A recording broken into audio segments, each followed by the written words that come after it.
நடிகையோடு இரண்டாம் திருமணமா?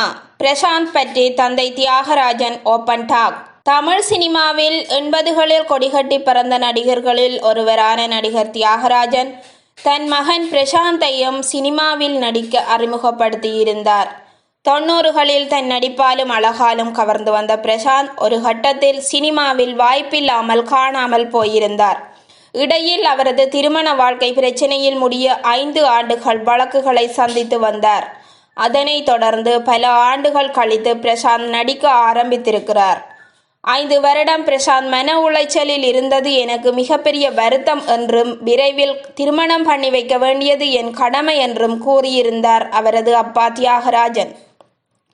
தற்போது பிரசாந்த் இரண்டாம் திருமணம் குறித்து பத்திரிகையாளர் வித்தகன் சேகர் சமீபத்தில் ஒரு வீடியோவில் பகிர்ந்துள்ளார். சமீபத்தில் பிரசாந்த் தந்தை தியாகராஜன் அவர்களை தொடர்பு கொண்டு பிரசாந்துக்கு எப்போது திருமணம் என்று ரசிகர்கள் கேள்வி கேட்டு வருகிறார்கள், எப்போது திருமணம் பண்ண போகிறீர்கள் என்று நான் கேட்டேன்.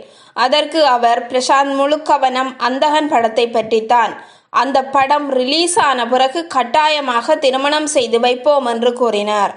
சினிமாவை சேர்ந்த நடிகையா என்று கேட்டதற்கு சினிமா சார்ந்த பெண் கிடையாது என்று கூறியதாக வித்தகன் சேகர் தெரிவித்துள்ளார்.